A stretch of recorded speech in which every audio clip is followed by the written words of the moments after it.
Oke, pertanyaan selanjutnya. Gimana sih Mas Panji biar bisa tetap produktif gitu bikin lagu? Apakah produktif bikin lagu itu bisa ada treatmentnya gitu atau bisa dilatih biar tetap produktif terus-terusan bikin lagu gitu? Ya, ya kalau Anda memutuskan untuk jadi penulis lagu atau bergerak serius di bidang ini ya mau tidak mau harus terus bikin lagu gitu.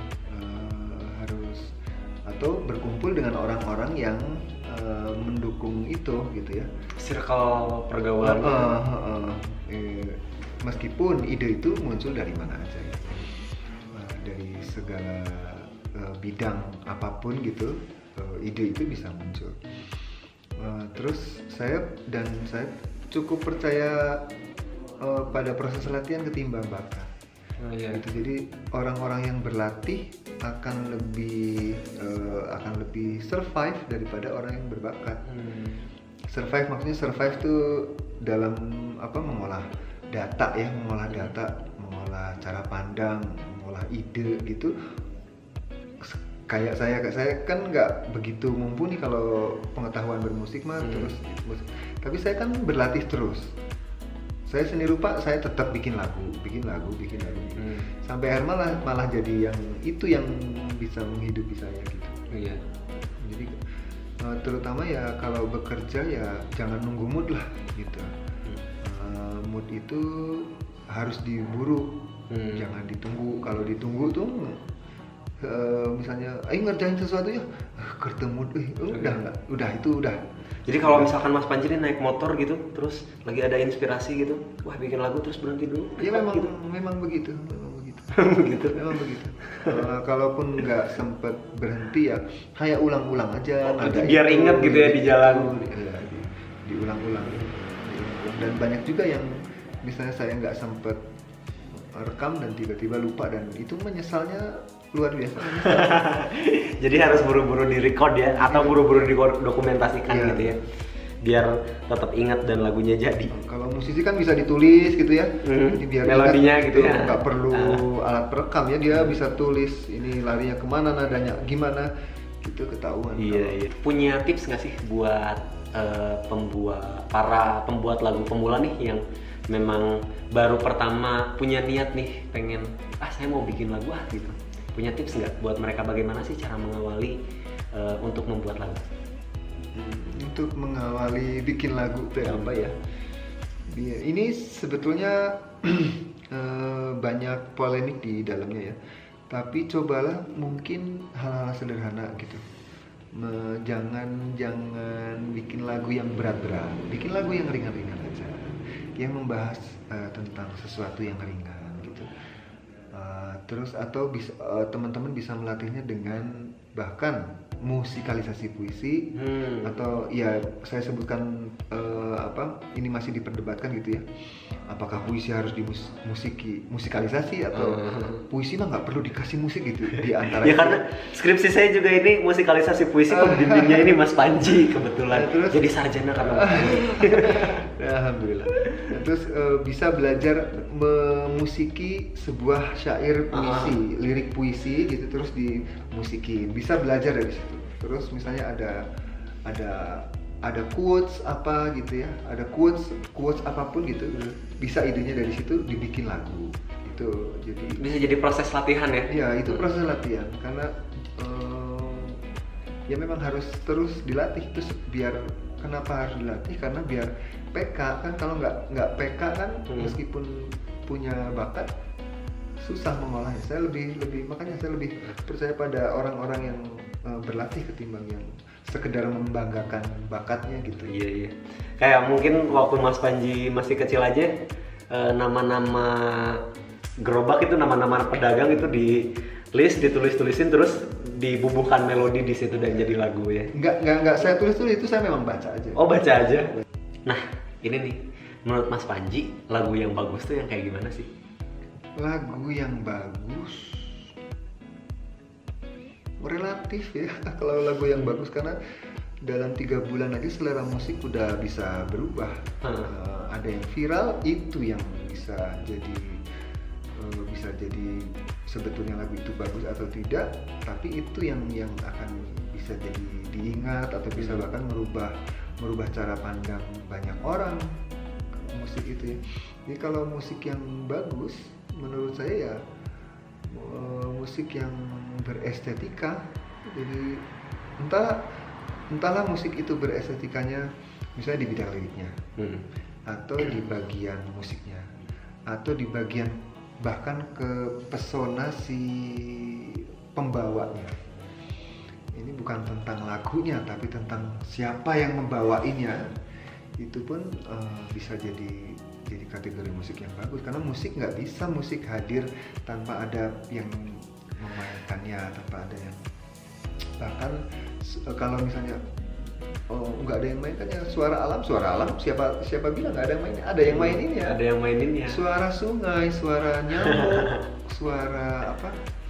suara pohon jatuh, suara desiran daun, sang gitu maha komposer. Iya, itu ada yang maininnya. Dan ya gitu, kalau musik yang ngomongin musik yang bagus itu tergantung selera teman-teman ya, selera orang-orang. Saya pun kalau saya bilang ini loh musik yang bagus, menurutmu enggak juga gitu. Jadi enggak, musik yang bagus itu musik kata saya yang orang intuitif gitu ya, dengan orang yang akademik gitu mungkin beda. Misalnya kayak saya pernah dilarang oleh Bang Udo ya, Heri Udo itu dosen UPI dan dosen Tiup ya, Henry Virgan juga pernah bilang gini, dosen piano, kamu nggak usah les musik gitu. Ke saya bilang begitu. Oh gitu? Iya, nggak usah les musik, ngapain? Kan soalnya mereka yang sempat ngajarin gitar saya. Bang Udo tuh sempat ngajarin saya main gitar lagu apa ya? Lagu Beatles tuh waktu itu. Jadi chordnya saya kalau nyanyi main chordnya tuh salah, dibetulkan sama beliau. Nah, beliau mainin chordnya yang betul, ya terus saya jadi bisa gitu. Nah, terus aku jadi aku pengen kursus gitar. Udah nggak usah. Karena waktu itu beliau tuh udah tahu kalau saya suka bikin lagu. Kamu nggak usah. Kalau kamu tahu banyak teori musik, lagumu nggak akan jadi gitu.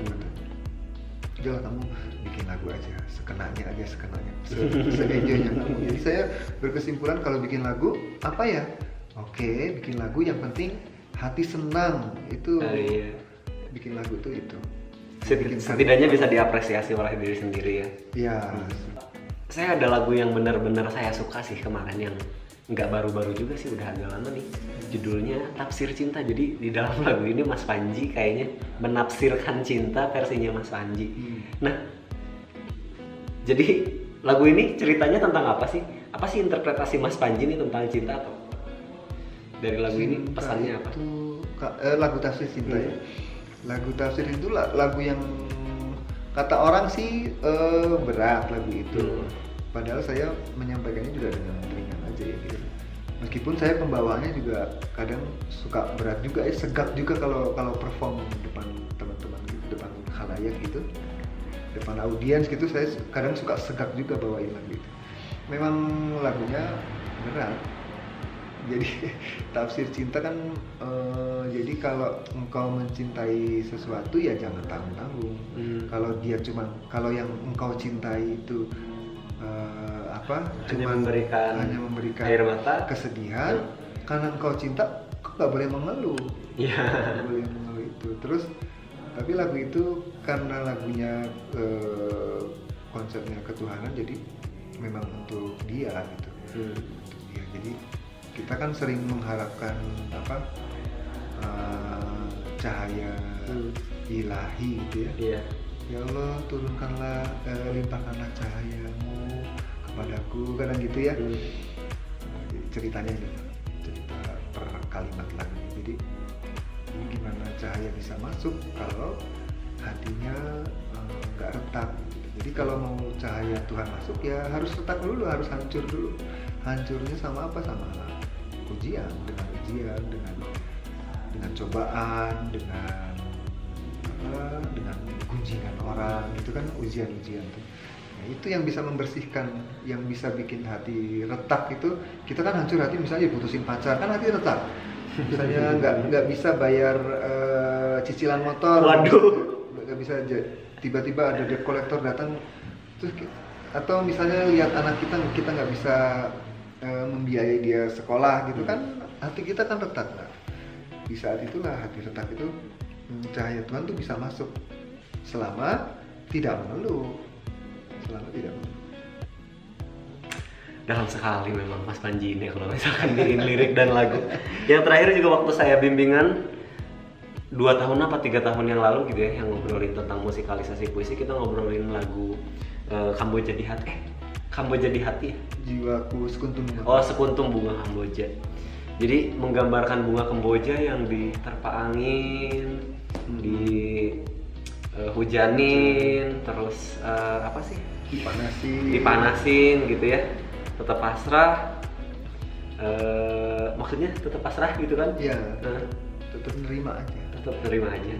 Kan, ya itu mah dari kata apa ya? Dari kalimat subhanallah, sabaha. Sabaha itu kan ikut, jadi sabaha itu ikut alur aja kayak daun jatuh ke sungai gitu ya. Terus ikut alurnya sungai, mau ketabrak apa, mau nabrak apa, mau nyangkut di mana, itu dia nggak pernah mengeluh, ikut aja gitu ya. Itu menggambarkan manusia sebenarnya. Iya, dan itu doa sebenarnya. Andai gitu, aduh jiwaku sekuntum bunga Kamboja gitu. Jadi kayak bunga itu bisa jadi bunga apapun ya, misalnya. Kebetulan aja Kamboja yang di capture. Nah, bunga Kamboja tuh mau kepanasan, mau kehujanan, dia tuh mau sampai coklat warnanya terus sampai rontok jadi tanah atau jatuh ke sungai atau apa, dia nggak pernah tuh jadi mengeluh. Dia jiwanya alam gitu, dia punya zikirnya sendiri gitu. Kita langsung ke pertanyaan ini aja, aku udah screen capture. Jadi sebenarnya followersku belum terlalu banyak, jadi pertanyaannya juga nggak terlalu banyak. Ya cuman kalau dibacain di sini semuanya juga kebanyakan, jadi saya pilih beberapa karena kebanyakan yang nanya ke saya tuh ngaco. jadi saya pilihin beberapa aja. Nih yang Panji Sakti tembornya ada tuh ngomong. Enggak sih, kalau yang nanya ini kebanyakan ada yang tahu juga, ada yang dari followers Mas Panji juga soalnya nge-DM ke saya. Yang pertama dari akun Instagramnya @panggilandri. @panggilandri nanya, kumaha carana nuangkeun si perasaan sampai bisa jadi lirik lagu dan jadi lagu. Bagaimana caranya menumpahkan isi perasaan sampai bisa jadi lirik lagu? Bagaimana caranya menumpahkan isi perasaan sampai jadi lirik lagu? Ya jujur aja sama perasaannya. Sama diri sendiri, tulis apa saja yang jangan bohong aja. Jangan bohong. Tulis apapun yang kamu rasakan gitu. Tulis apa yang kamu rasakan. Kan nanti ada revisi. Misalnya kita tulis terus ada revisi. Oh ini lebay nih. Oh ini nggak perlu nih. Oh ini itu akan. Oh ini katanya tidak efektif secara puebi. Misalnya mau begitu. Misalnya ini misalnya dia mau bikin 8 subkata atau 10 subkata. Oh ini kelebihan, ini akan susah dinyanyiin. Oh ini nggak enakan di pengucapannya gitu misalnya. Pemotongan suku kata tuh penting. Mereka akan melalui proses itu. Jadi proses itu udah lazim untuk dibikin sebagai penulis lagu ya. Jadi apa yang difikirkan jangan bohong, tulisin aja dulu gitu ya. Iya. Jangan bohong, tulisin aja dulu. Terus kalau nggak tahu artinya, misalnya kata hanya untuk keren gitu, jangan ditulis. Kalau nggak tahu artinya, katanya cuma buat keren-kerenan, nggak usah ditulis. Iya, nggak usah ditulis. Oh ini keren nih, ini. Terus nggak ngerti maksudnya apa. Kayak saya dari semua lagu saya yang nggak ada kata jiwa yang sangat masif gitu muncul gitu selain jiwaku sekuntum bunga Kamboja. Jadi sebelumnya saya sangat risih kalau saya nulis lagu jiwa di lagu saya itu. Karena saya nggak tahu artinya. Tahun 2015 saya jadi tahu artinya. 2015 itu tahu artinya ya, tahu arti jiwa itu apa. Jadi cuman jiwa aja nih ya. Jadi perenungan yang panjang. Jadi saya ngerti artinya, dan untuk menghormati kata itu saya taruhlah kata jiwa itu di sebagai judul lagu, terus saya simpan di awal lagu, awal kalimat lagu. Iya, Jiwaku Sekuntum Bunga Kemboja itu. Rekomendin sekali lagunya Jiwaku Sekuntum Bunga Kemboja. Dengerin di channel YouTube-nya Mas Panji Sakti. Spotify juga ada. Oh, di Spotify juga ada. Dengerin di Spotify. Juga ada, Jux ada. Sama yang tadi itu Tafsir Cinta. Oh, keren banget. Cuman 2 menit tapi keren sekali. Video klipnya juga keren.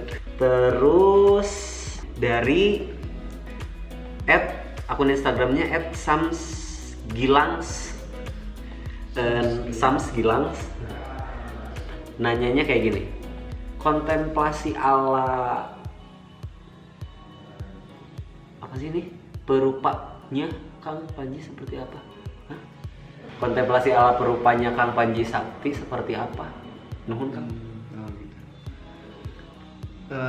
Ya saya nggak pernah menyesal saya masuk jurusan seni rupa ya.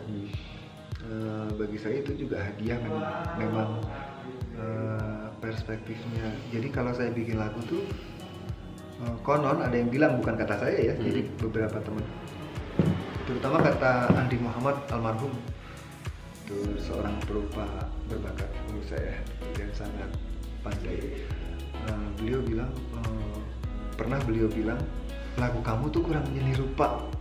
Dia kritiknya itu waktu itu saya masih bikin lagu pop yang saya kan asal bikin ya, lagu tuh kurang nyeni rupa. Oke, saya jadi terngiang-ngiang tuh. Oke, lagu yang nyeni rupa tuh gimana ya? Jadi cara pandang orang seni rupa kan visual gitu ya. Iya. Visual gitu, terus ada titik hilangnya lah misalnya.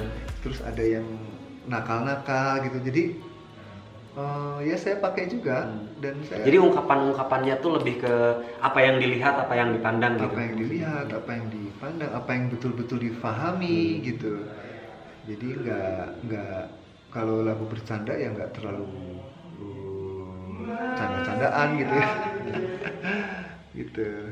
Jadi kontemplasi perupanya ya saya percaya bikin lagu tuh sama dengan melukis, sama dengan bikin patung, sama dengan bikin komposisi warna. Menulis lagu tuh sama dengan bikin bumbu masakan gitu, sama dengan ngelotek, sama dengan bikin sayur lodeh, sama bikin komposisi musik tuh itu gitu. Melukis tuh itu, bikin karya apapun itu. Jadi semuanya bicara soal komposisi. Dari Vanya A Putri, dari cewek nih. Apakah menciptakan lagu harus berdasarkan kisah nyata? Nggak perlu, menghayal boleh. Berdasarkan kisah nyata misalnya. Kalau jadi lagu yang Oke, lagu yang bagus ya. Tapi kalau lagu yang baik itu, menurut saya lagu yang baik adalah lagu yang dokumentatif. Lagu itu mendokumentasikan apa yang si penulis lagu alami, apa yang penulis lagu pikirkan dan imajinasikan juga. Itu dokumentatif. Jadi kalau sekedar menghayal itu boleh juga. Boleh kan orang yang penting yang hayalan yang tidak boleh itu adalah berandai-andai. Itu nggak boleh. Bukan, nggak tahu lah kalau penulis lagu lain mah nggak, terserah, mungkin beda dengan saya. Kalau saya sangat sedikit, mungkin nggak ada saya di antara lagu saya. Mungkin kalau teman-teman ada yang ada lagu Mas Panji yang berandai-andai gitu ya, itu saya boleh mengkritik saya mungkin lupa. Tapi saya tidak pernah mengandai-andaikan sesuatu, misalnya andai engkau menjadi milikku, itu nggak pernah saya. Wah, stoik sekali Mas Panji ini, stoik sekali. Filosofi teras ini. Nggak pernah berandai-andai, nggak pernah. Jadi nggak pernah berandai-andai lah. Dan tidak pernah berjanji. Di lagu saya tuh sedikit sekali yang ada janji ya. Saya itu nggak pernah. Jika aku mencintaimu, aku akan, menggunakan kata akan. Kalau akan mah, atau belum jadi, itu mah janji aja gitu. Kelihatan banget lah gitu, gombal. Iya. Jadi mending udah aja langsung kau mencintai seseorang, bla bla bla bla bla. Gitu kalau misalnya konsep lagunya mau lagu cinta ya. Udah aja kau cinta sama dia. dan nggak usah pakai akan mencintaimu sepanjang hidupku, nggak usah pakai akan. Jangan mengumbar janji lah gitu ya. Iya gitu. Itu yang simpel lah. Selanjutnya dari @_BKS. Pakai hashtag gini. Oke. Tanya Panji Sakti, bagaimana cara membuat nada yang membuat puisi itu maknanya menjadi makin dalam dari sekedar dibaca saja. Oh, berarti ini anaknya tahu nih Mas Panji suka bikin musikalisasi puisi juga. Ya kalau begitu ada puisi itu ya. Kalau ada puisi, jangan bingung dengan makna puisi. Jadi kadang kan orang baca puisi, dia suka sama puisinya tapi nggak ngerti maknanya. Terus jadi ragu-ragu untuk memusikalisasi puisi karena nggak tahu maknanya. Padahal ya, kalau puisi itu mau dimusikalisasi tanpa tahu arti puisinya, jangan ragu-ragu, musikalisasi aja dengan versimu, dengan gayamu gitu. Karena puisi itu kan karya yang beda, dia karya yang direspon. Jadi bahasa itu memang satu bidang seni yang diperkosa oleh banyak bidang seni lainnya. Rupa memperkosa bahasa, musik memperkosa bahasa.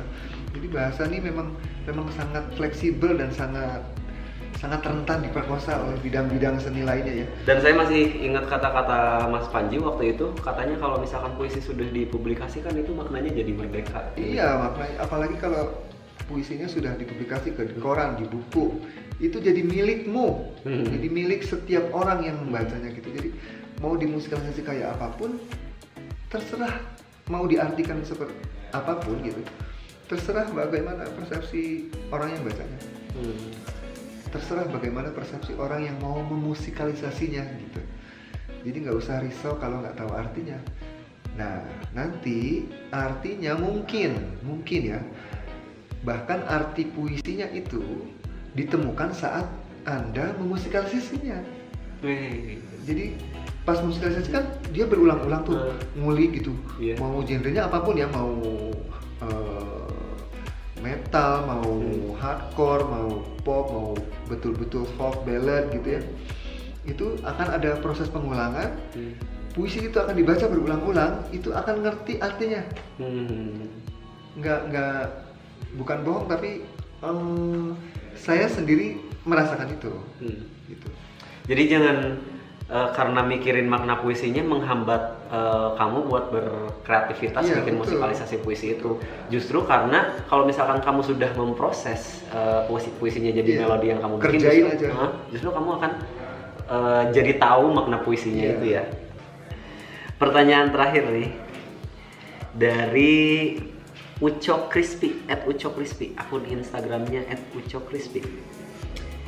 Mau nanya, chord mayor minor tuh berpengaruh atau enggak sama tinggi rendahnya nada lagu? Mau nanya, chord mayor sama minor tuh berpengaruh atau enggak sama tinggi rendahnya nada lagu? Ya enggak tuh. Bebas aja. Kalau minor misalnya mau rendah ya bisa rendah. Gimana nyanyinya? Udahlah, itu pertanyaan terakhir. Udah, terima kasih buat Mas Panji yang udah mau ngobrol-ngobrol sama Adit yang followers Instagramnya masih dikit dan nggak tahu juga ini YouTube-nya yang nontonnya mau banyak apa enggak karena nggak punya brand atau apapun video pertama, tapi udah bisa langsung ngobrol sama orang hebat. Saya mau ucapkan terima kasih sekali sama Mas Panji. Semoga video kita, obrolan kita malam ini bisa jadi manfaat buat orang-orang yang nonton. Terima kasih semuanya, selamat malam. Terima kasih Adit. Ya, Mas Panji, salamnya kayak gini karena lagi corona.